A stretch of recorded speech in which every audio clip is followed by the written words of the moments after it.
ஆண்டுதோறும் ஜனவரி மாதம் முதல் வேலை நாளன்று ஒரு கிராமத்தில் ஒரு பெண் பேருந்துக்காக காத்திருப்பார்.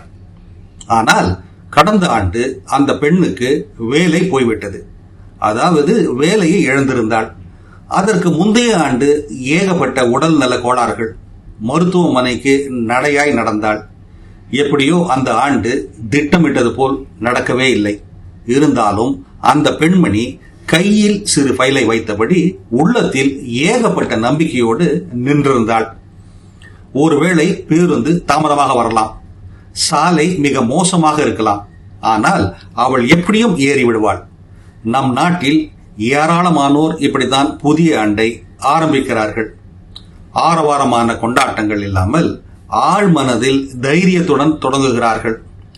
நாம் விழலாம், சற்றே நிறுத்தலாம், தத்தளிக்கலாம், திணறலாம், ஆனாலும் தொடர்ந்து முன்னேற வேண்டும்.